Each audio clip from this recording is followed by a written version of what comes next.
All right.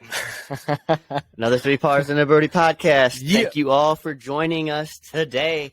We have tons and tons to get to. October 16th. October 16th. Halfway through. Sunday. Probably, it's not one of my favorite days of the week. I don't know about you, Cody. You know, when it's cold, it is, but in the summer, not really. Does that make sense? Yeah. Okay. It does. Yeah, when it gets cold, Sundays are good because then you got football and chili Exactly. and shit, you know. But in the summer, no, because then you're like, fuck, it's Monday tomorrow. Right. So, yeah, so we were just trying to get some video podcast up. We were trying to get Steve on the screen, and we were trying to kind of do that, you know, over the laptop here in front of us. And we had him on the screen. We had it all working, but the only problem was we could not hear Steve at all. We could not hear him, so we gave up on it, called it quits. We're going to call him here in a minute or two. We told him we were going to give him a ring. And, also want to shout out Anchor Podcast for sponsoring this week's podcast. And then Riverside FM. They're also a new sponsor. Thank you, Riverside. But without further ado, we had the Zozo Championship this week. Yes. Keegan Bradley, looks like he won it. Man, he was down one stroke to start. To your boy Ricky Fowler. Shout out to Ricky Fowler for having a wonderful weekend. Back. Even if you didn't win, bro, Ricky Fowler had a fucking phenomenal weekend. He had the lead, I think, after day 2 and day 3. And then I think he shot even par in the last round, which in some rounds that gets it done. But in this one, unfortunately, Keegan Bradley, I'm pretty sure shot 2 under, beat him by one stroke. So, you know, it was great seeing him play well out there. You know, it was kind of weird because them playing in Japan, I'm thinking no matter what, an Asian dude's winning it. You know what I mean? Going in. Exactly. I'm like Siwoo Kim or Matsuyama or Sunjae M or Tom Kim or any of them. We're going to run away with it. Even Xander, his half Asian ass. Yeah. But it, came out. White boy from Boston won it. Keegan Bradley. You love to see it, bro. With his fucking weird swing. How do you like? It's been a little while for Keegan too to show his face. Yeah. How do you like his real low handle? It's different. It's just interesting. I don't mind it. No, because everything else about his swing's normal.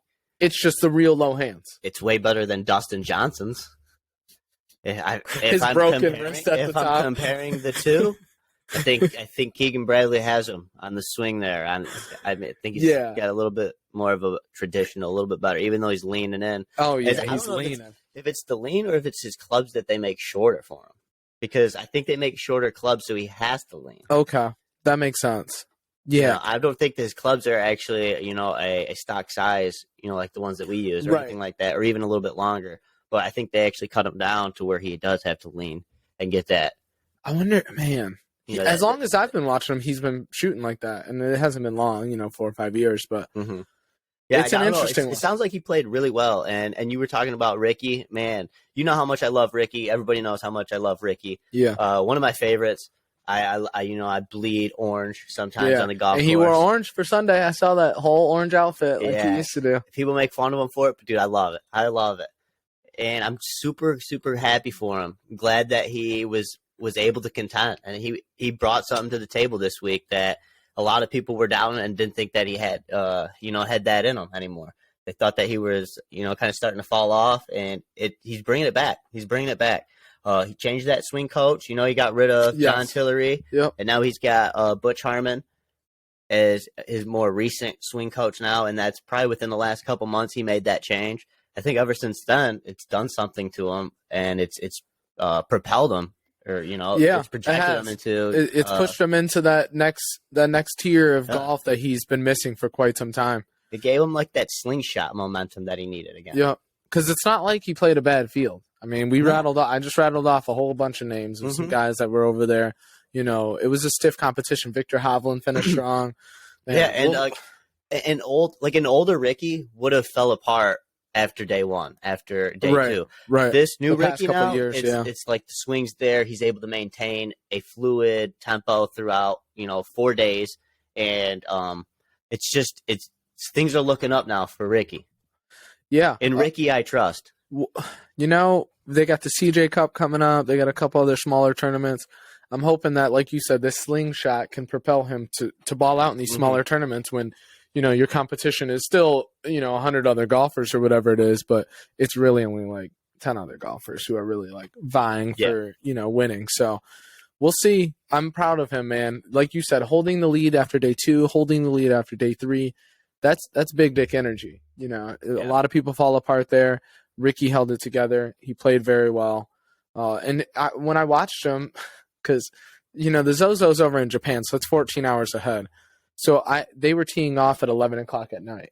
So I watched a little bit last night because it was the final round. I watched them make the turn at 9. I watched about 3 holes last night when I got home from the bar. And then I got tired. But but as I was watching, he was in the woods on, I think it was 9.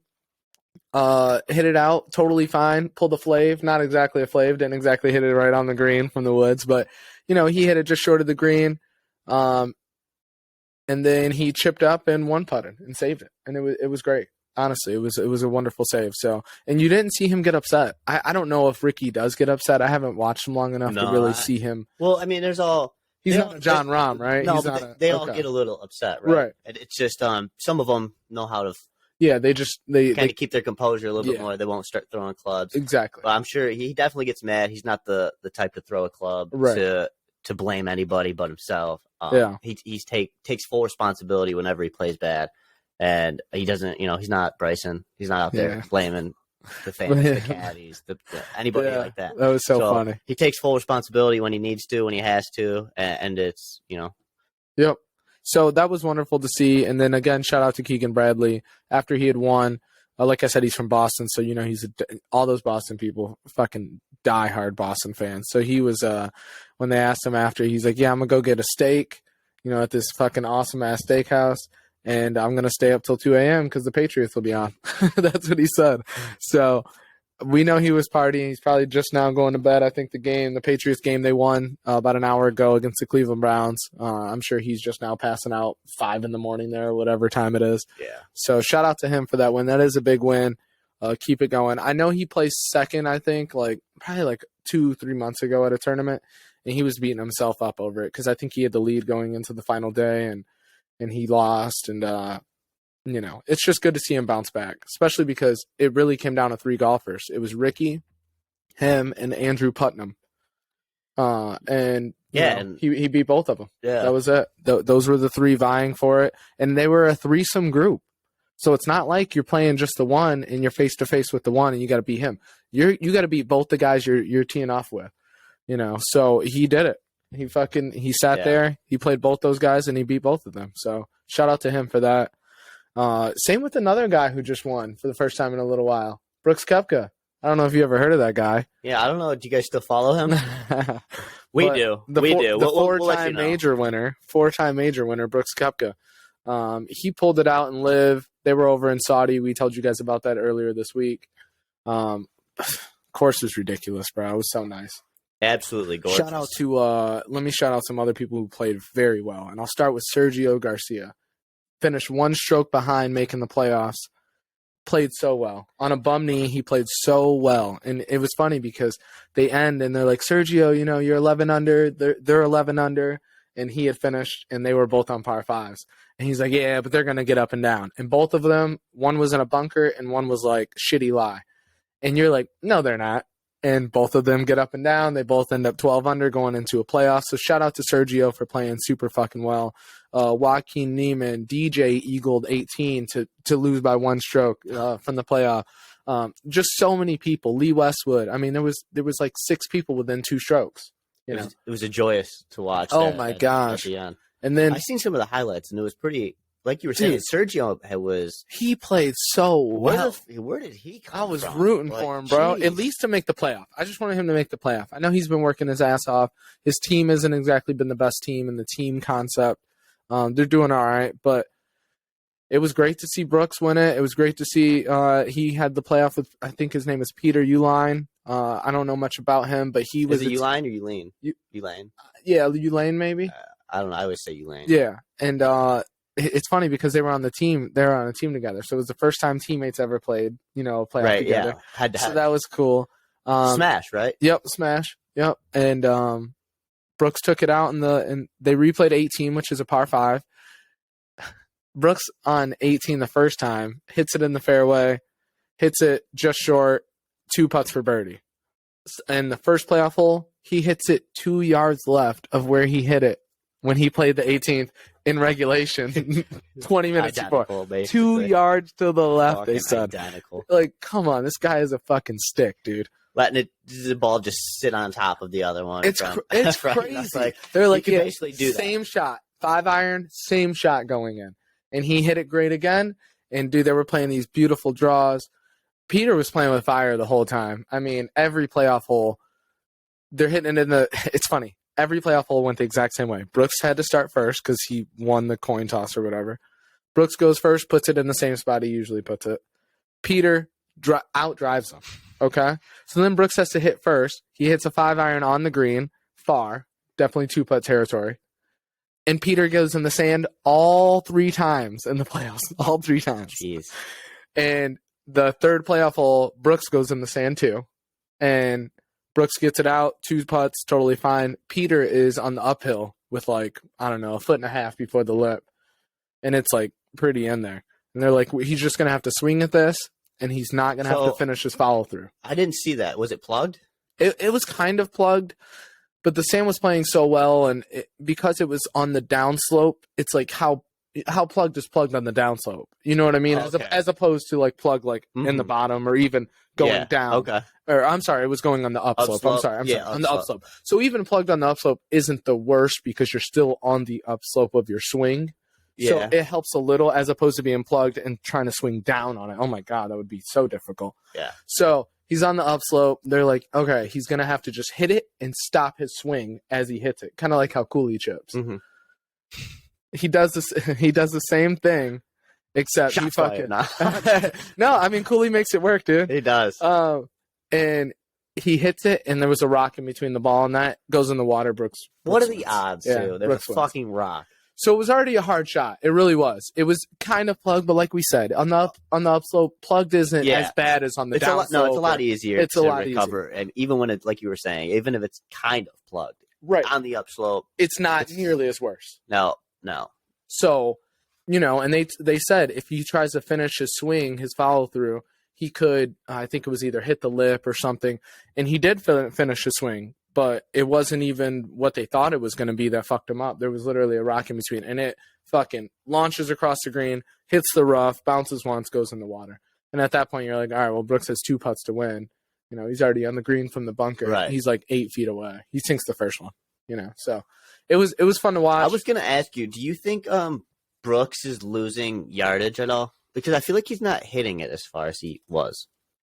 That's a great question. I'd have to see the stats on this last turn, but just visual. You have Peter Elaine out driving him now, and all 3 times. And I don't ever remember him being a big hitter of the ball. He was never like up there on the charts. No, I think he was a more accurate golfer. Yeah, like averaging more like 300, 295. Right. But unless he has like drastically like increased his swing speed over, within the last year, I'd say 2 years.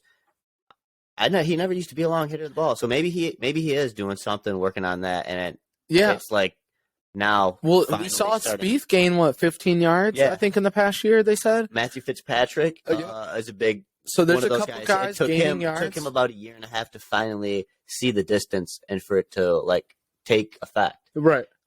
He was using all these. Swing. Yeah, he was using these swing trainers and all these aids and doing this, this thing every day. And he said it took about a year and a half, but he started actually getting 5 yards here, 6 yards, 10 yards. And then it was like a big jump almost to like 20 yards. And then it was just steady at, he kept just 20 yards. It was 20 yards. Which is great. I mean, like I said, I think 320, 325, average, that's ridiculous.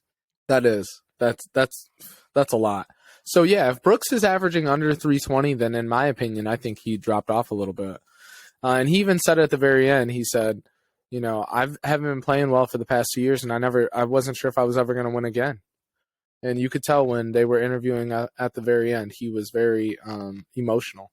He wasn't crying, but he was choking up. I mean, it mattered to him to win that. And I know it's a team event, and like it's good that they were both in it and going to win anyways. But yeah, it was a big deal. He won fucking, I think, $8 million.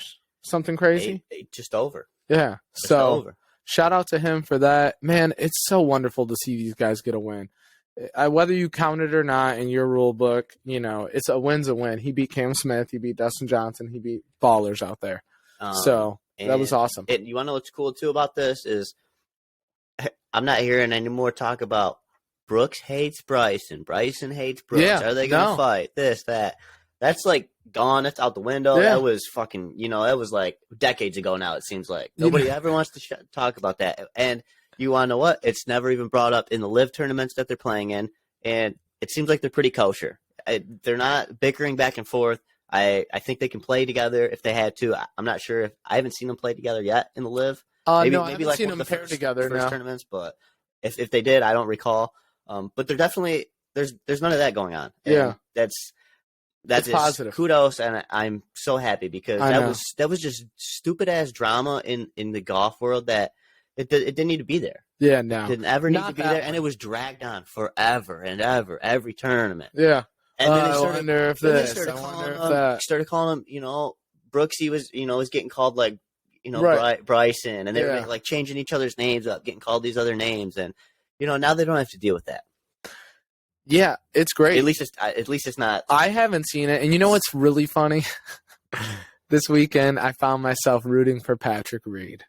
Which whoa! I know. That's weird. And it wasn't just rooting for him because like it's Patrick Reed, because fuck Patrick Reed. But I was just rooting for him because he was golfing over there. Yeah. Like I was just like, you know, I hope he does well because I want better competition. It's funny, like, you know, we all have our own bias, and I'm literally admitting mine right now. Like if he was in the PGA, I'd have been like, fuck that guy. I hope he stubs this. But when he's over there, it's weird. I have this different dynamic. I'm like, well, I just want the best competition of golf. But when he was in the PGA Tour, I didn't feel the same way. So I thought it was very funny. I noticed that about myself, that I was rooting for Patrick Reed. And I'm going to continue to root for all of them, including him. Because as much as I didn't like him on the PGA Tour, you know, moving over to the LIV, it took some balls. And moving over and being confident in what you were doing, that made me a bigger fan of Patrick Reed, which is kind of crazy. But it did, you know. It takes a lot to move over there. You're giving up something you've worked your hardest to do. I mean, since you were a kid, you weren't a kid trying to play for the LIV. You were a kid trying to play for the PGA Tour. You earned it, and then you left.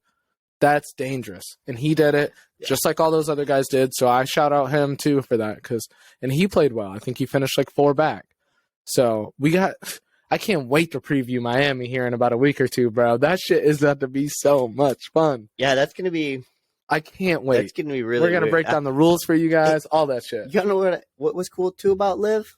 Is when they had the Smash Golf Club, when they had their little victory at the end, they were handed a trophy. Yep.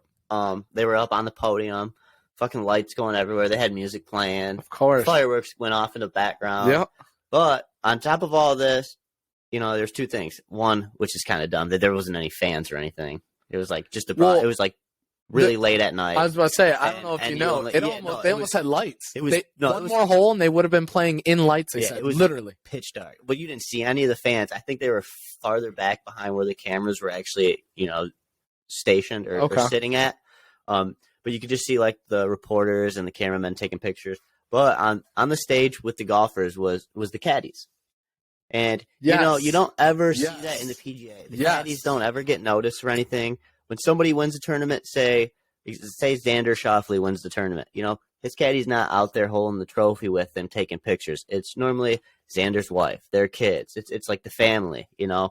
And now on the LIV, you're seeing something different here. You're seeing the whole crew. Everyone get rewarded, and they're getting noticed for it. It's not just you're getting pitched to the side. You kind of did your little job now. Now you're not in the limelight. Right. And it's good to see that. It's good to see that they need to be rewarded. They need to be shown. They need to be out there like the golfers themselves, because although they're not hitting the shot themselves, but it's a team sport, and they do communicate with them. They let them know the yardages to the tee, the wind, what they're feeling, what type of shot. I mean, they almost know what club to hit just as much as the player knows what club to hit. They're the golfer without the physical ability. Exactly. That's all it is. Exactly. And you know, that's all it is. I'm so glad that they did that. They were up there on stage with them, and it's so funny you say that, because literally as they're interviewing Brooks, his kudos he gave wasn't to himself.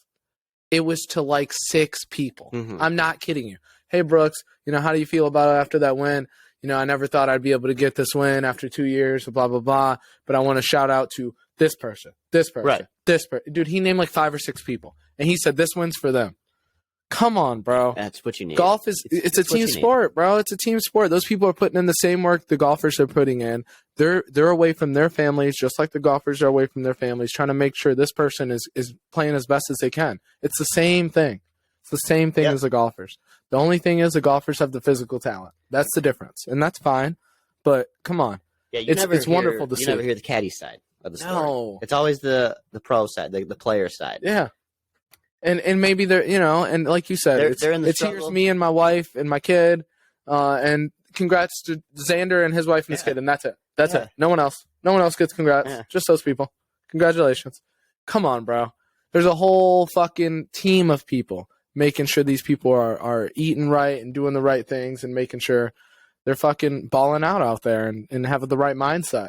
You can't be in the wrong mindset. I mean, we know. We just golfed fucking yesterday, So shout out to Brooks. Can't wait to see Miami in 2 weeks. I was telling my who was I telling? I think either my coworker Josh or my roommates this morning. I was like, dude, I can't wait. I really can't. They're gonna blow the fucking roof off. Chainsmokers are there. Travis Scott's there. Snoop Dogg's there. Dude, these guys. I mean, these guys. They gathered some good ones, bro. It's just gonna be so much fun. I really wish I was down in Miami just to watch and participate and root them on after their inaugural year. Mm-hmm. It's going to be a solid finish, and I think there's going to be more and more people. Just to end it here with the LIV for the most part. Pull up the career stats for. Yeah, I'll pull it up. And Brooks and KB right now, since we're kind of talking about Brooks, I think that would kind of go. Go with this will go perfect with that. And while I was watching, they were talking about how the teams get to. So the first 4 teams have like a bye kind of thing for the first part. And then the last 8 teams, the first team, which I think is the Smash, gets to pick who they play. Super cool. When we preview that, man, it's going to be fun. It's going to be fun. And the whole time, especially during the playoff, I don't know if you guys have ever watched the LIV. There's no commercials. So the whole time in the playoff, while they're walking to their ball, you're hearing them. And then if they're not letting you hear them talk, they're showing you pictures from people. And I mean all over the world. Bali, Indonesia, India, Australia, Chicago, England, Iran, everywhere, bro. These people were posting pictures everywhere. There was a dude with the drink. There's a dude with the coffee. There's a dude with his dog. There's women watching, saying like female golfers watching. I can't wait to see the numbers of how many people are watching as the tournaments go on, because more and more people are watching it. I was watching it in my basement with my cup of coffee on, watching my soccer team, Manchester United. Shout out to them. And it's just so great. Nowhere else do they do that. No other sport do they go, hey, guess what? There's somebody watching it in the Maldives. There's someone watching it in Jamaica. There's someone watching it in Chile. There's someone watching it in Canada. Bro, that shit was fucking sick, dude. So shout out to them for that. And shout out to Brooks, man. So Brooks is 32 years old. He's only 2 years older than me. Goddamn. May 3rd. So right by your birthday. May 3rd, 1990. 6 foot, 205. He resides in Jupiter, Florida. He's married to his fine-ass wife, Jenna Sims. Shout out to her. Went to Florida State. He turned professional in 2012, which I believe is a year before Homa and them, right? Yep. Homa and them were 13. Homa and Cam Smith, I think we said, have been in for 9 years. Yep. Which is funny because he's been in for 1 more year, and it feels like Brooks has been around for way longer, right? It does. Well, just because there's so much talk about that fucking guy. I know. So from the beginning, I mean, there wasn't nearly as much talk about the other guys. No. So 8 wins on the PGA Tour, 6 on the European, 2 on the Japan, 1 other, which LIV, I'm assuming, is other now. Yeah. His highest finish was T2 in the Masters in 2019. He won the PGA Championship twice, won the U.S. Open twice, and hasn't won the Open, but he finished T4 in 2019. So, yeah, he's been killing it, man. He claimed his first major championship at the U.S. Open in 2017 at Erin Hills, Wisconsin. Successfully defended his title in 2018 at Shinnecock Hills. Is that Shinnecock Hills on Long Island. The first golfer to win consecutive U.S. Open since Curtis Strange in 88-89. I mean, he's a baller, man. He really is. Nice. So Shout out to him. We're rooting for you, man. We really are, Brooks. You're a cool dude. You know, I love how he's a bro. He's a bro golfer. You know what I mean? Yeah. He's a bro golfer. Some of them are nerdy golfers. Some of them are this. Some of that. He's a bro golfer, and it's cool because we're kind of bro golfers. I mean, we're into all sports. We're not just into golf. Brooks is into all sports. You know, he's kind of a meathead a little bit like us. So it's cool to see somebody like that out there who kind of, we talk about this. Who would we like to play with? Bro, Brooks would be a clown on the golf course if we got to play with him. You know what I mean?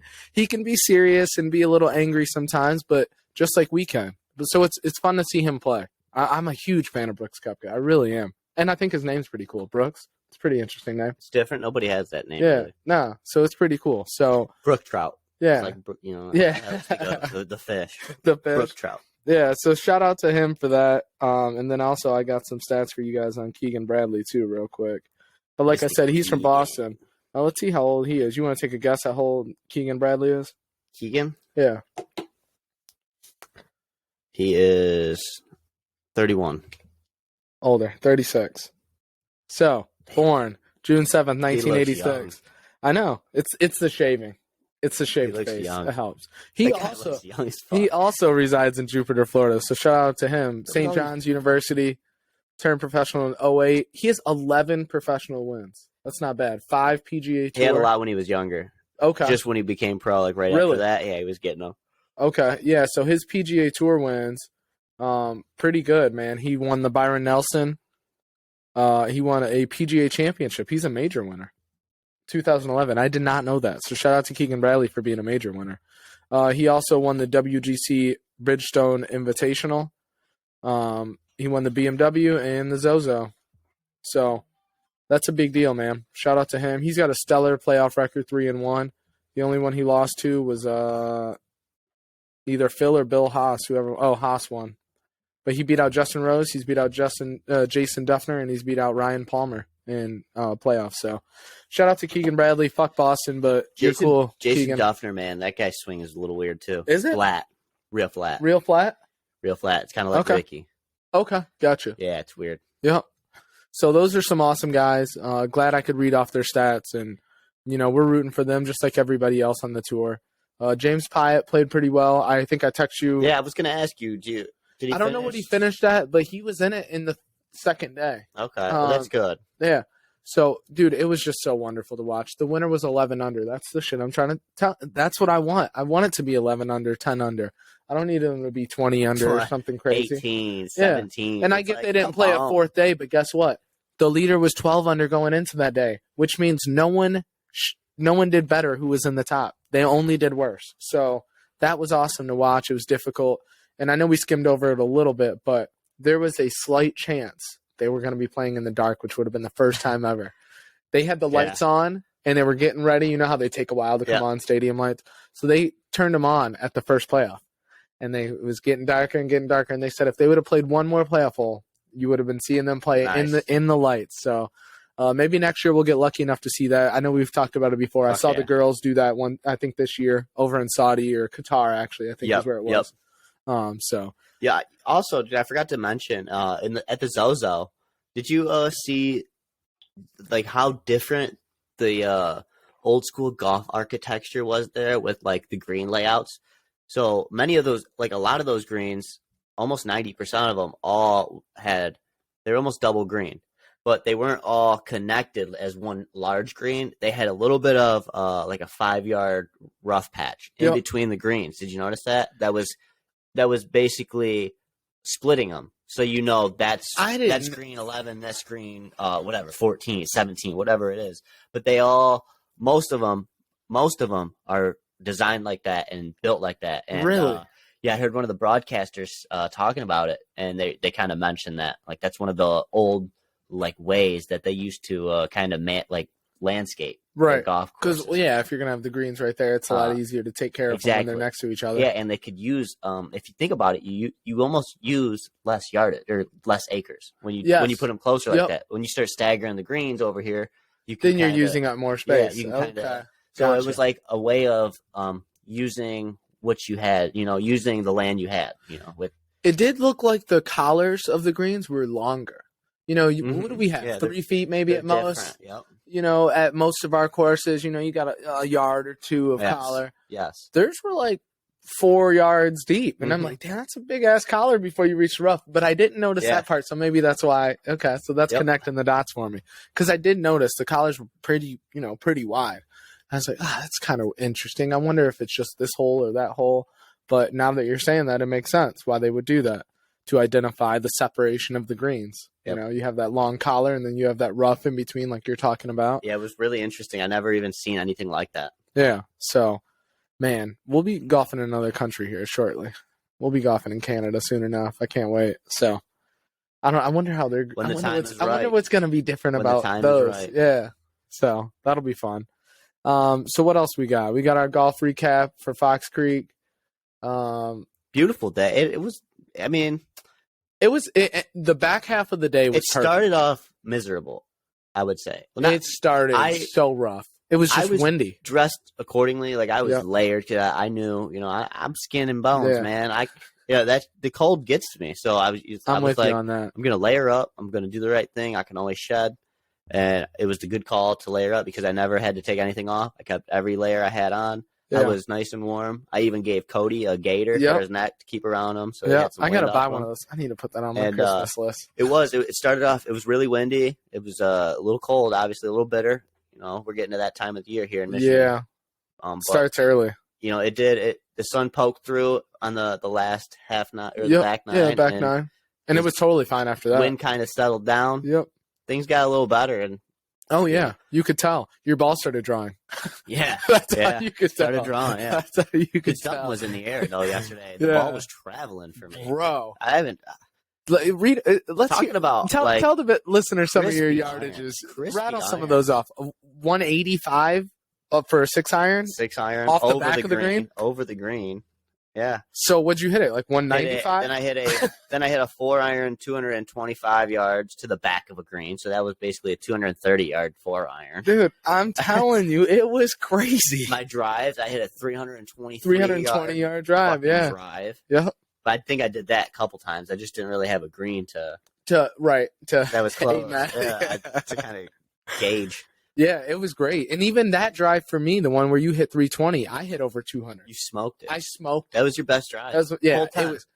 Whole 10. Whole 10. And it was great, man. It was so much fun. Something in the air, man. The ball was flying for me, and you know, it's cold. It shouldn't fly like that. Right. It's windy. It shouldn't fly like that. Yeah, but it was flying, and it was so weird to me because when I started flying the greens and stuff and hitting these balls like past the hole, it was like, what the fuck, Cody? I'm gonna have to start down in like 2 clubs. Well, dude, we'd get up to a par 3, and Nick would be like, you know, we're 148. He'd be like, all right, I'm gonna grab my 8, and then he's like, fuck, maybe I need to grab my 9. Yeah, and I would go down to maybe I need to grab a pitching wedge. I had a pitching wedge, and I still would be like, ugh. Dude, you were just short in the sand. You were short like 5 yards. And that one was dead into the wind. Yes, that's it. Let's just say he was striping him. I don't know if he started working out with Brian Hubbs. Everybody's going to be like, well, you were downwind. No. You know what? Most of the time, we were not downwind. Every which way we were going. Yeah, we were. It was, no. At Fox Creek, we were probably into the wind, actually. Oh, definitely. And then at Fox Creek, just like most courses, but at Fox Creek, the holes switch directions very often. It's not one of those courses where you're just going up and down. Yeah, you're just going up and down. You're either with the wind or against it. Or it's going left or it's going right. You're playing into it. The next one, we're making a, dog leg right. Then we're playing a par 3. Now it's coming at us. Then we go and we're playing a par 4 and we're with it. Yeah, it kept switching. So it was so much fun, dude. We got out with Billy. Shout out to him. Shout out to Billy Wicker. He got a birdie on a par 4. Birdie, yep, on a par 4. Yeah, that was a hell of a putt. Oh, it was a long putt too. Drano. Long putt, bro. And he said he thought he missed his mark by like 2 feet. He pushed it. It. Fuck, I would. You pushing the ball and it's going in the hole. Was that whatever? 10? Was that 10 that he did it? No, it might have been on the front. No, it was on the back. It was on the back? 5th. It's closer to the end. 14 or 15. Yeah, and it was great. Because you remember I said we have like a couple holes left. We're going to finish by 5:20. Right. We played 3 hours and 40 minutes. Well, he got his before you got your birdie, right? His birdie was first. Yep. And then you got yours. Yeah. And what'd you get yours on? A par 4 or par 5? You know what? Maybe that hole was on the front then. Yeah, because he got his earlier than you. Yeah, his had to have been on the front then. I think it was 8. I think it was like 7 or 8. Somewhere around there. Up around yeah, the turn. Yeah, it was right around there because it wasn't the hole that's the dogleg right. That's 8, I believe. You want to know what it is? I'm thinking of a different hole in my head because I thought he birdied it and he didn't. He ended up parring it. Oh, okay. It was that one where he hit that fade around the fucking the tree there, just over the creek, and then he hit it. I thought he made that putt, and I thought that was the birdie hole. That was 14. That was 14. Yes, which what a nice fucking pitching wedge or whatever he hit in. That was beautiful with that creek right in front, the one where I went past. Yep. That's it. That's the one I thought. Look at me fucking reciting holes and see? shit, There you bro. go. Fuck yeah. We're getting there. It's one of my favorite courses too. So shout out to Fox Creek. $35. Yeah, Not $35. Shot a 78. Not a big deal. Keep the change. Yeah, I don't know what I shot a 54 on the front. Wasn't too bad. I started with an 8 and ended with an 8. And this when I started with an 8, I drove it into the water, which, okay, whatever. It's on the right. It was right in my driving distance. I understand that. But the second shot I hit, we couldn't find. And I was like, this is how we're going to start this? Like, you know, fall golf in Michigan, and just like most places, there's leaves on the ground. But I didn't think I would lose the ball that early. That early to the leaves. Because I swear it should have been right there. So I ended up taking an 8. Probably could have had a 7 or a 6 if I would have found the ball. But I saved it. I hit a good wedge on, pin high. Just missed the putt, and then, tap in from there.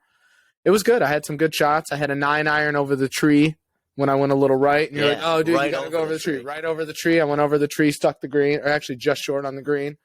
Nick had a great wedge that I took a video of, and it was playing the front pin location. This was towards the end. This was like 16 or 17, I think. Yeah.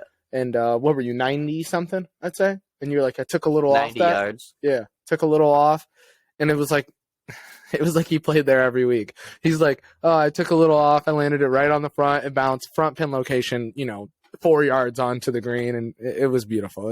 It was just a Nick shot, like normal.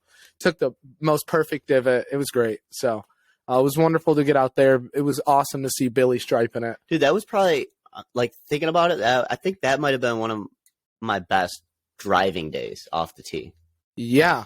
I hit a lot of fairways, and if I didn't, it was off by like a yard or two. Yeah, it was definitely one of your best driving days. Your approach game was good, besides the fact that your yardage was through the roof. But like other than that, it's not like they were going left or right. No, they were going right at the green. You just were smashing it. So that was fun to watch, and it was great. I think I sank 1 or 2 long putts, not too long. I sank a 12-footer to save par. I sank another one. You had a couple nice putts too. Billy had the crazy one. So it was good to get out there. Aerated greens. Yes. I can't figure those out. You're right. No feel on Forgot about that. No feel. Aerated greens, rock hard.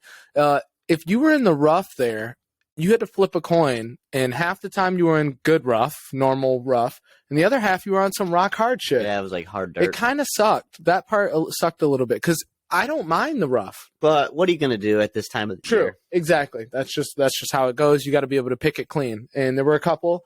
There was one we stepped up, and Nick, I think it was on the front, and Nick's like, man, I'm going to have to pick this one clean. Like, as soon as we pulled up, and before he even got out the car, he was looking at his ball. And I was like, damn, dude, you are. Like, it's thin. The grass was a half-inch tall, maybe, if that. Dirt underneath it, I can see it wasn't even all green. And what do you know? This motherfucker picks it clean. Like, he picked up the ball and threw it at the hole, bro. I'm telling you, it was great. So we'll be getting out again soon, and we'll be recapping another round here shortly, I think. Yeah, I thought that was going to be our last round, but it sounds like we might have some good weather. Next week, it was looking like 70s, right? Yeah. So, yeah, I think we're going to have some more golf to recap for you guys here in the future. We thought it was over, but psych. It's still going. And, we're also going to recap our indoor soccer season because that's coming up here, too. Yes, it is. Starts at the end of this month, end of October. Yeah. We got 14 players this year. I don't think we had that many last year, so we're going to have 3 full rotations, which that is clutch. Yeah, that's key. That's very, key. very clutch because now I can sit down and breathe in between shifts. Yep. And, last year I was dying. I told Devin, we got to do something about this because I can't be doing this. Yeah. I'm dead, and I see everybody else coming to the bench gasping for air and stuff. And yep. I'm not the only one. So because you got to think, Nick and I, no offense to everybody else, but Nick and I are probably the best shape out of everybody on the team. So if we're coming back a little winded, that means everybody else is coming back super winded. Fuck, man. So it was it was a fun season, man. We had so much fun in the first season. I can't believe we got to play. Dude, what do you know? We started a golf league and we started a soccer league this past year. Come on. So, I like the boards aspect too of like indoor soccer, because when I'm out on the field, it's obviously I'm on turf and grass, and it's not hockey per se, right? Right. But I got the boards, and it kind of makes me feel feels like a little bit like back, hockey. you know. And I'm like, dude, I can hit some bank shots off the boards and give it to me, kind of like hockey when I would throw the puck off the boards to myself around somebody. Oh, of course. And it's like I can do stuff like that, and you know, just being Score in that goals. little, you know, that little enclosed environment like that, it just brings back some memories. It's a great good time. to be out there. It's good to be Dude, out there. it's so much fun to get out there, and we have a good time. And honestly, I was telling D. West, and I don't know, maybe I can talk him into it. I was trying to play goalie for half the game, because the games that we did play last year, you know, even though it's a for fun season, it is. You know, I still kind of want to win. Nick kind of wants to win. Most of us do, but most of us are also just like, we just want to get out there, get a little bit of cardio. But there's one of our goalies. She's good. She's really good. She's just not that tall. So unfortunately, when she's goalie, like if you just rocket it, you know, in the air, it's going to get past her sometimes. So I was telling D. West recently, like, you know, dude, I would love to play goalie sometime and split with what's his name, Jake, right? Plays goalie the second half. Jake does. So we usually I don't know if he's in it. He is. Yep. Okay. So he said homegirl and Jake are still the goalies, but I'm gonna try and talk him into letting me and Jake, because you can do it at like the end, even like when there's like 6 minutes left or something, bro. Like just hop in, because maybe get a couple shots on you, and you can try it. She's a good goalie, but it's just difficult to be a good goalie when you're shorter. That's all. Yeah. And you're playing teams that, you know, can hit it pretty powerfully and pass you.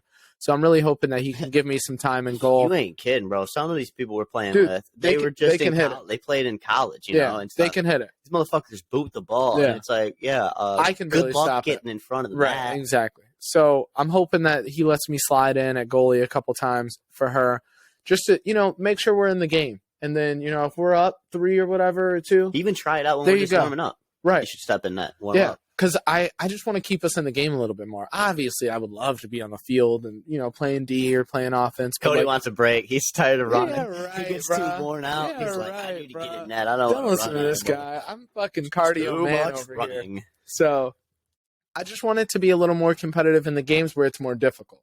You know, there's games where she can run it the whole time. And we won games last year. I think we went 5-3 or something like that. Yeah, so we did all right. But, you know, one of the games we had, half of our team was gone, and we versed that fucking phenomenal team. Yeah, we played a like we probably could have kept it close that game. Yeah, at least a little bit more. D. West and then we're in Vegas, and we we had to keep it together. We just came back the week before that from Arizona. Yep, you're right. So yeah, I'm pumped, man. And we got 2 seasons. We're doing the fall season and the winter. So this one's, I think, 7 games up until January, and then we'll have another one starting in February till April. So that'll carry us pretty much into golf. So I'm pumped, man. Soccer, it's one of my favorite things to follow. Like I said, I'm a big Manchester United fan. I've been a soccer fan since 2013, but I never got to play until this past year. So I was just so pumped to get out there. You know, I really feel like it's kind of like hockey for me. Like up here, I really do feel like I know what I would do in every situation because I've been following it so closely. But actually doing the things is a lot more difficult with your body. And it is in soccer too, just like in hockey. So many people on the bench last year were like, this is Cody's first year. It looks like he's played this before. And I was like, dude, he watches it religiously. Dude, I'm telling you, I just pay attention, man. I pay attention to the, you know, when you watch the pros, just like in golf or any other sport, you can pick up a lot of things that you want to if you pay attention enough. And I paid attention enough to know, like, okay, rule number 1, always know where everyone is. Rule number 1, you have to know where everyone is, because if you're going to get pressured, you got to be able to pass the ball immediately. So you have to keep your head up and know where everyone is.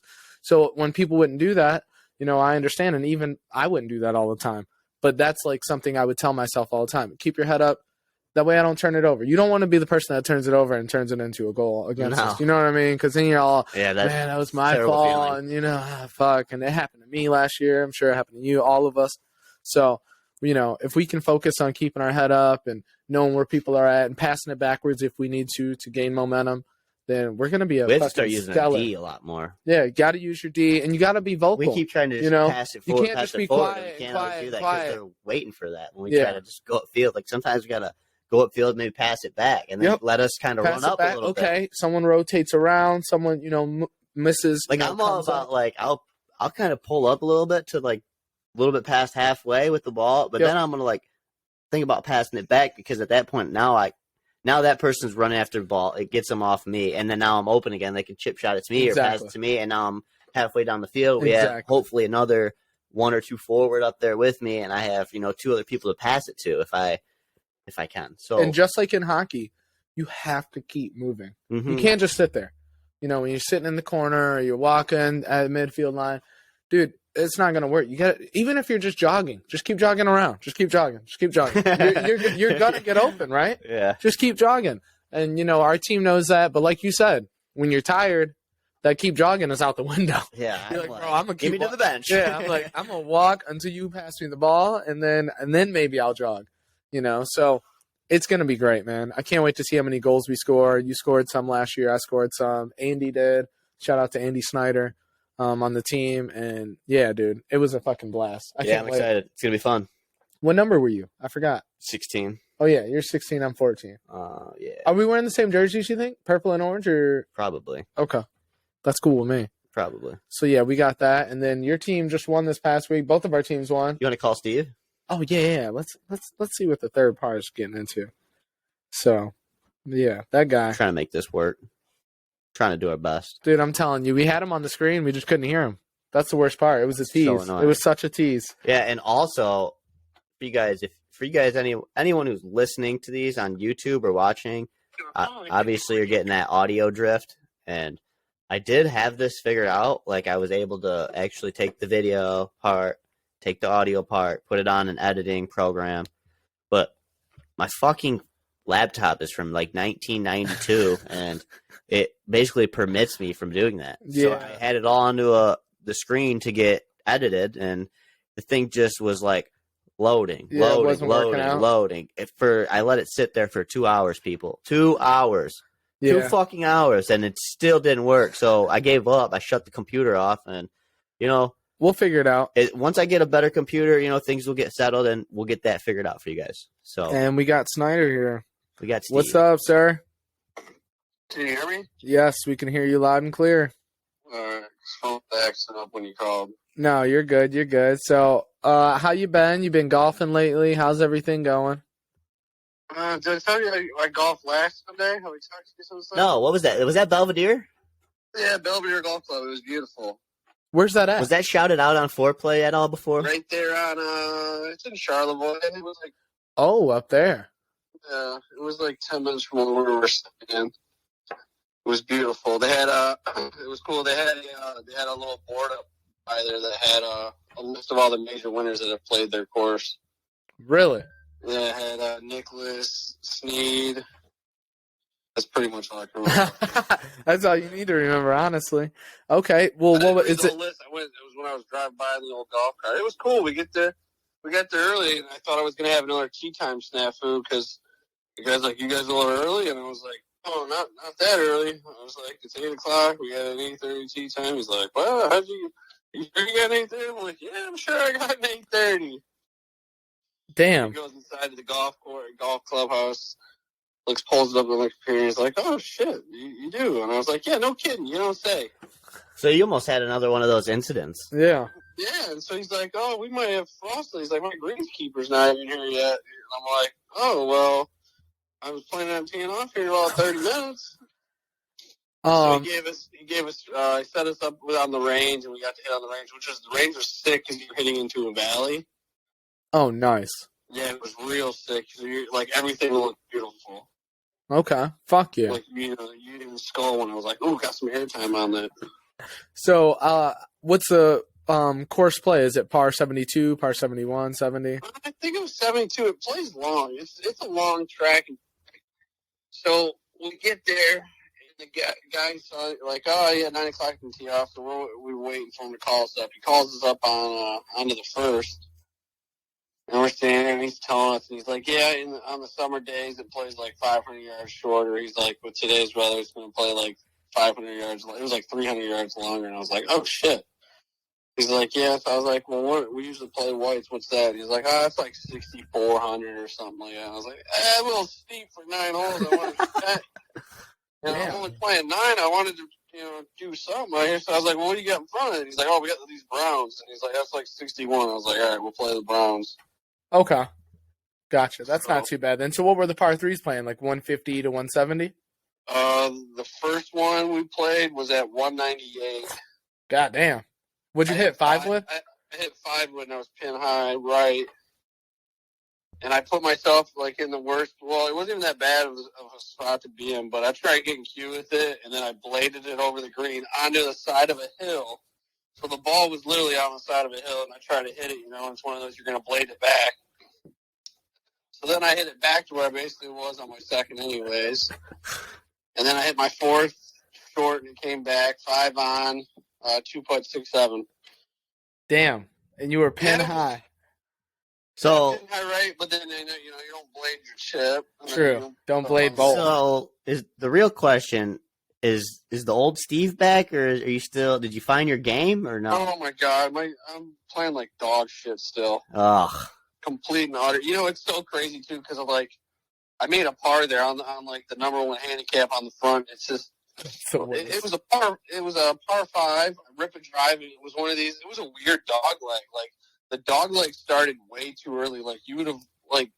I was like, wow, if I hit 5 wood like next to the tree line, like.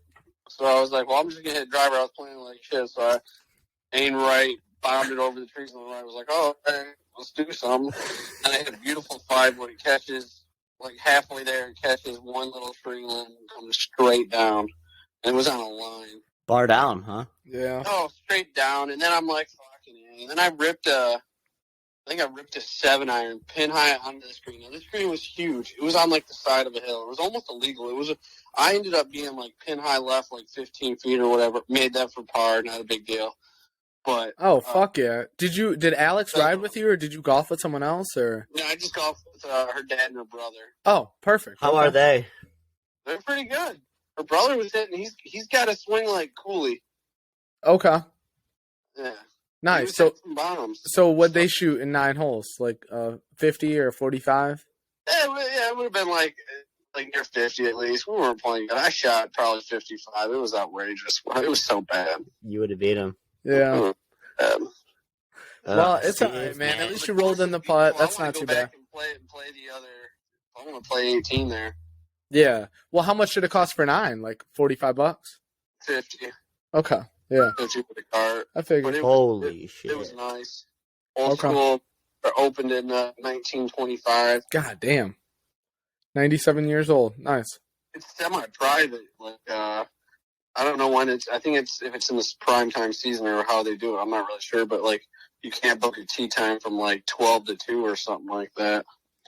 That's what that means when they say semi-private. I always wondered what that meant. Like they block off a time for. Okay. I thought, and I was like 12 to 2. Why would they be teeing off between 12 and 2? If you remember, if I'm a member, I got 8:30 tee time just waiting for me every day. I agree. Yeah. Yeah. Well, we were the first guys there. Only ones there. It was cool being the only ones there. There was only 3 of us on this huge range. Nice. Well, that's fucking legit. Oh, and the other thing, so we get up on 1, and the guy's going. He goes. He's like pointing out all the holes. He's like 2 goes left, 3 goes here for it. I'm like, why the hell is this guy telling me all this? Like, I'll see it. Like, thanks for the heads up. But I'm like, then I'm looking around, and I don't even see a T sign on 1.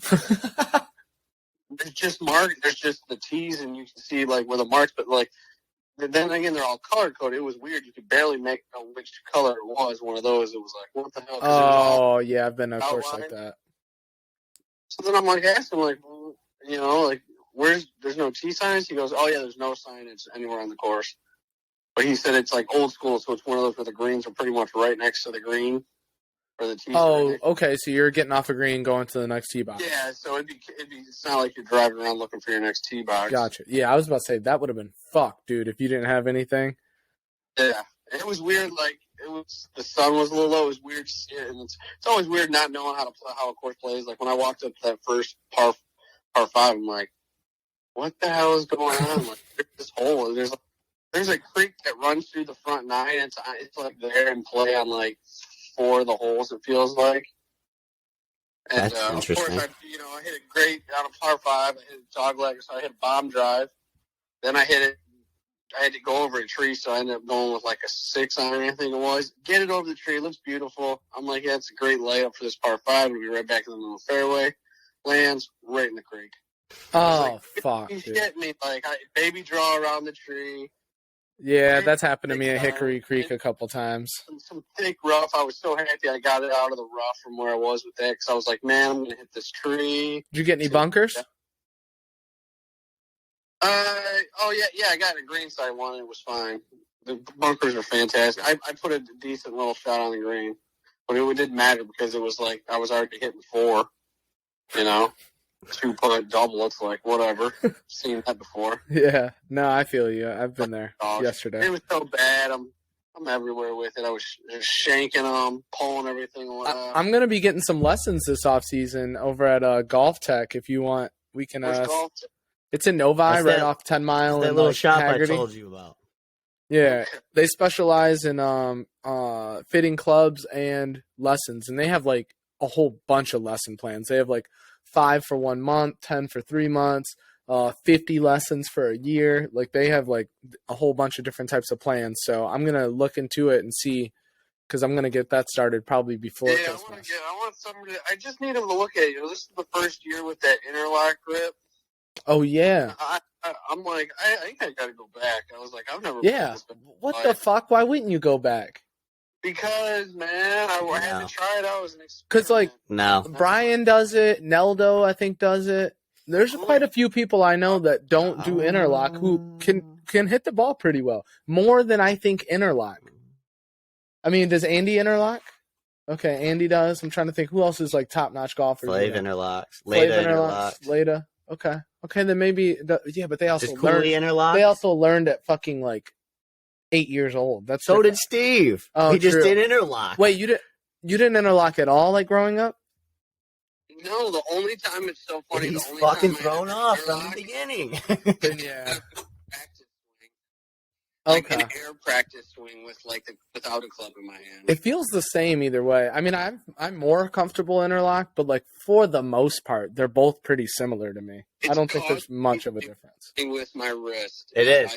It's causing me to do something between. I wouldn't doubt it. Because when you actually hold it like a baseball bat and don't interlock, you can actually move your wrist over all sorts a lot faster. When you keep it locked like this, it feels weird to you. So you're like behind. You feel like turning over on it a lot. Right.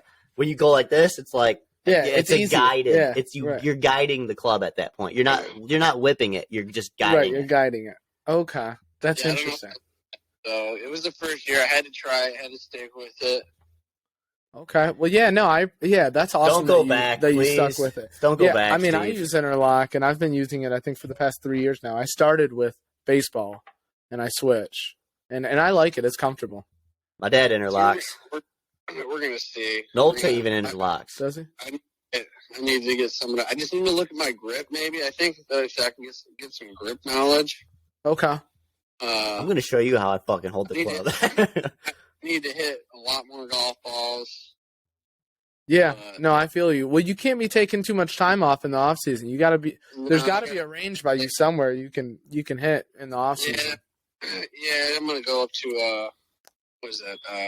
Yeah, if you start like not practicing and stop, doing all that shit, we're really gonna have to cut you from this podcasting stuff. You're really off the team then if you stop golfing. We're gonna learn the struggle, man. We played 9 holes and it was there. It was there. It was like a twinkle in my eye, and I hit it going. I was like, oh, now where's that been? Beautiful 7-iron, just a little. Ooh. How was your short game? Yeah, the short game always holds me up, but it takes 3 to get there. Right. Yeah. No, I get that. It's the exact opposite for me. Like I did blade the one, and I chunked one. Okay. I was like. I was putting them down there. I mean, the greens were huge there. You guys would see these greens, and you're like, holy fuck. The fairways were even big, and I was like, how the hell did I miss this fairway? Yeah, no, I feel you. That's me sometimes, honestly. We're going to figure it out. We're going to get back at it. We got things. Yeah, you'll get it, Steve. You'll get it, man. We'll come around. And your football team won a big game yesterday, too. Yeah, you went to that game, huh? Oh, yeah, it was wild. Yeah, how was that? Where'd you sit? Let the people know about the tailgating How'd and it the go? game experience. Oh, it was fantastic. I went with Nolta, Nick's dad, and then their buddy Mark Miller. I almost got everyone to take their shirts off. Nice. I was like, if we're up 14 with 3 minutes left to go, I was like, we got to take our shirts off and whip them around. And I was like, we'll get on TV. Did you stay for the whole game? And just so our fans know, we're talking about the Michigan versus Penn State game. That's who Nick and Steve are fans of, unfortunately. But Go Blue! So, did you stay for the whole game? I mean, you guys kind of murked them out. I think it was 41-17. I think we left with like 3 minutes. Oh, that's not bad. Oh, you stayed most of the game then. That's pretty much the whole fucking game. We watched them come down, and like as we were walking up, we stopped at the top, and they scored another touchdown. We're, all right, we can go. What about breakfast? You guys eat breakfast? You guys go to the Wolverine Den? What's the tailgating look like? We went to Fraser's bar and Nice. grill. Okay. We got breakfast with some Miller Lights. Okay. Sounds like a healthy It's a good warm up. It was good. I think I had 2 eggs over easy, some hash browns, and a couple Miller Lights. Okay. Nice. Fuck yeah. Did you sneak any beers into the game or no? No, I should have though. There was no metal detector. No, they don't have them. Yeah, they Dude, don't I have haven't them. seen them in a while. Fucking bring whatever you want, bro. You bring a gun nowadays. So it was Fuck, crazy. dude. Yeah. I wish I would have snuck some more. We drank all mine before we even got in there. Okay. Yeah, I don't like that no metal detector stuff Good. though. Yeah, it's scary. It's scary. That's really. Okay. Yeah. Well, I could hear you guys on the when we tried that other radio one. I could hear you guys. yeah, we just couldn't hear you for some reason. So we'll get that hooked up and get you. It was making it was like lighting up when I was talking though. It like sounded normal. It just whatever it was, you guys had it connected. Didn't want to put out the volume. Yeah, I don't know if it's maybe because you're on, a phone and we're on a laptop that it's not as compatible or something. I was telling Nick, I think if we were all three on our phones, it would have went like a lot smoother. But Steve then and we I would have had the Steve and I headphones. did the one actually. I was on the laptop and he was on the phone at work. But I'm just wondering if it's like because now we actually have the mics, the recorder. Oh, so when you did it was just laptop? Yeah, because like Steve, you were saying it was lighting up on your end, and it was also lighting up on our end too, but we just couldn't hear you. Right. Looked fine. So like whatever you guys, it was going into something, and you guys just couldn't connect to it or something. Yeah. We'll figure it out though, because this will be super easy then if we can do that. Yeah. Even if we have to start doing it like that every now and then, dude. Like I'm not opposed to it. I know Cody's not up for it all the time, but I don't give a fuck. I was Fox Creek yesterday. it's cool. Yeah, it wasn't too bad. Nick shot a 78. I shot a 54 on the front, and then I didn't keep score on the back. Oh, end of the year, same. Yeah, because fuck that. But it was good. I mean, I told Nick, dude, I hadn't swung a club since Kensington. So, it's been a month. So You're taking a break from the old golf. dude, it's not by choice. I've just been so busy. I'm in a different country one weekend. I'm doing something else another weekend. But we're actually going to try and get out to Calderon next weekend because it's going to be 73 on Sunday. So Blue said, well, we're going to get out there around noon. I'm going to book a tee time tomorrow. We got one spot, so if you want it, it's yours. If not, we'll end up killing it. Doing next weekend. I think there's a party on Saturday we're doing. That's not Sunday. Yeah, no, that's definitely not Sunday. You never know. That's when stuff starts popping up on Sundays. There's probably something I'm doing. I don't even know it yet. Yeah, check in with the wifey and let us know for sure. And you found my fucking weed pen. Yeah. Woo! Where's the fucking clapping button? Is it C? Yeah. Yeah, you found my weed pen. I'm so excited because Sober October will be over here shortly. Are you going to the Michigan State tailgate with all of us? I'm not sure what we're doing. Okay. You should. You go. should. You guys just gonna tail? Are you guys staying down there for the tailgate? I'll tailgate and then come home like I always do when the game kicks off. I'll talk to Alex. And I got a DD. Megan Porter said she'll be driving, so we are good in the hood. Oh, okay. So look into that. Yeah. Well, all right. Well, actually, before we finish, how's your fantasy team doing? 3-2. I'm on a 3-week win streak. Woo! Nice. I had a tough decision. I put in Clyde Edwards-Helaire over Mike Gallup. So we're going to see if that's Yeah, we'll see. I like it. I mean, the Chiefs are better than the Cowboys to me. So Jarek McKinnon's getting all the fucking catches and carries. I'm like, who the fuck is this guy? all right. Well, enjoy the rest of your Sunday. You got anything else for him, Nick? Or you good? No, I'm good. Okay. You got anything, Steve? Yeah, I'm gonna hit him. I'll hit you guys up. We're gonna get into some swing sessions. Yeah, we will. For real. I told Nick I'm going to start planning like every Tuesday or something to go to Oasis, get some swings in, and I'll let you know when. Yeah, let me know. I need to keep swinging. I feel Swing you. away. All right, dude. Well, enjoy the rest of your Sunday. We'll be talking to you, Holmes. Peace. So it sounds like Belvedere was good to him visually. Ate him up. And that was about Ate it, Steve-O unfortunately. But I know exactly how he played. I mean, he plays basically how I play right now, which is hard for me to say out loud because he's not the same player I am.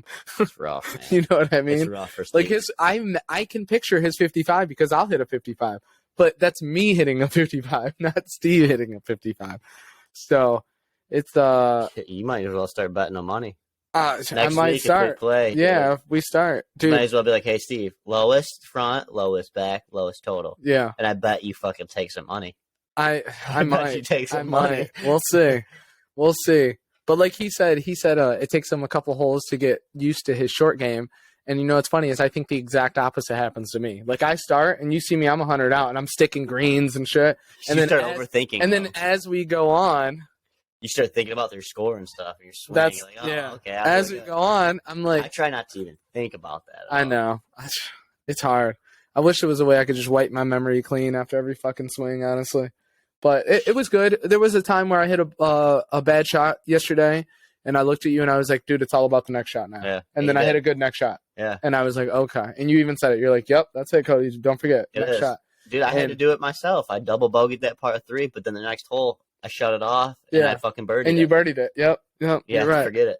So, saying it out loud sometimes, having somebody else reconfirm that, it means a lot. So I appreciate that from you. That's when I get up to the tee box, the next tee box, and I'm like, all right, Nick, fucking do something here. Yeah. Fucking and then he something. draws a fucking beautiful fucking drive. I'm telling you. I know you guys weren't there, obviously, yesterday, but it really was his best driving day. And I'm not kidding. It was either a fucking dagger arrow straight down or he drew it beautifully. So congrats to you, Holmes, for a beautiful day yesterday, driving the ball for sure.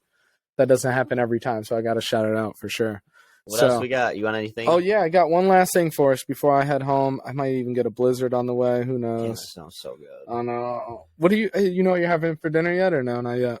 No, hopefully there's something when I up walk there. up the stairs. Yeah, all right. So Golf Digest, like we usually do, they had a question, what is golf's best nickname? And I will read them off to you real quick. And that's the worst part, though. See, this is how you know I don't watch golf as much, is I don't know all these people. So I'm assuming that's Ernie Els? Who is that? Yeah. Ernie Els is the Big Easy. We'll just go to the names. I'll read off the middle row. Okay. You read off the first. Okay. And last. So the Big Easy, Golden Bear, or Walrus. And then you got... For the middle row, Wild Thing. That's a good one. Boom Boom. We hear that one a lot. And then the King. You guys all know who that is. Yeah. Who's Boom Boom? Do you know who that Freddie is? Couples. Freddie Couples. Yeah, okay. They were you didn't hear him at the the Riders Cup or whatever when he was captain? Yeah, they were all like, me and Boom Boom here. And do you know who Wild Thing is? Yeah, that's John. Mr. Daly. Oh my gosh, that's John Daly. Holy fuck, that looks so Cody's different. Looking at a picture of John Daly. He has this long blonde hair. Bro, he's got like the bowl cut. Oh, that's great. And then in the last row, we got the Black Knight, we got Bones, and we got Big Cat. All right, we know those. So, I mean, I already know my favorite. What's your favorite? Boom Boom. Boom Boom? Yeah. I was gonna Bones say is cool though. I think Bones is the best. When I first read this, I was like, oh, Bones. But I like Big Cat because it has to do with his name, Tiger. And I don't know if all these other things have to do with their name per se. I think it's just kind of a nickname. Well, let's see here.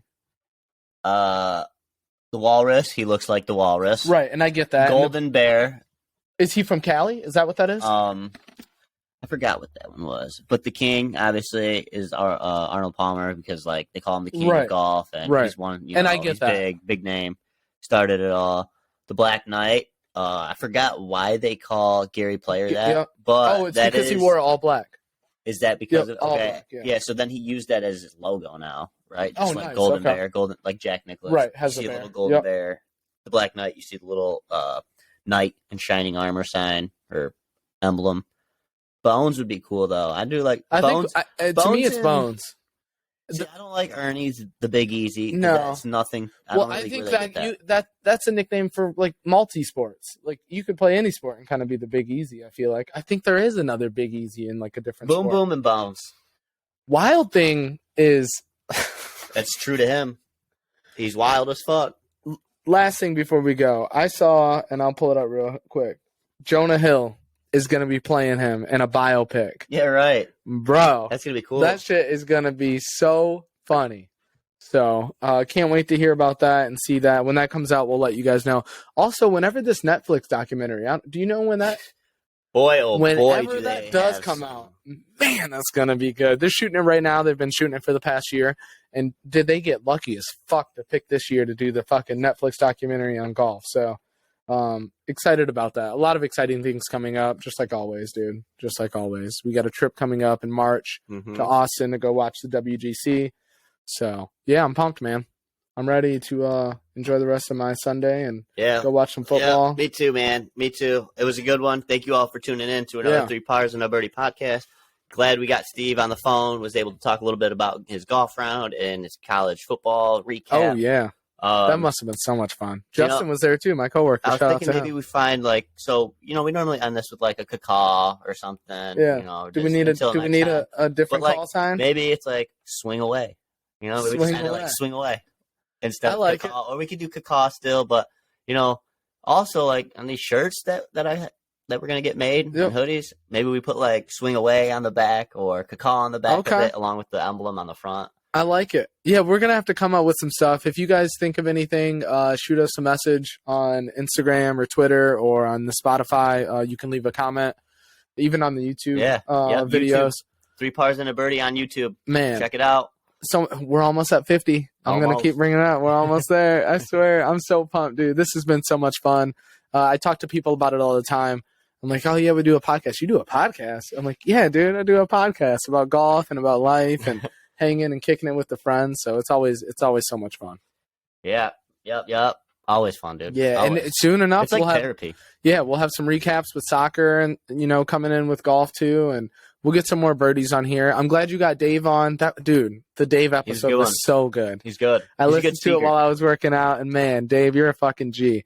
And I want your swing. So both of those things are true. So thank you guys for listening. Nick, if you want to send us out. 3 Pars and a Birdie. Swing away. Caw-caw.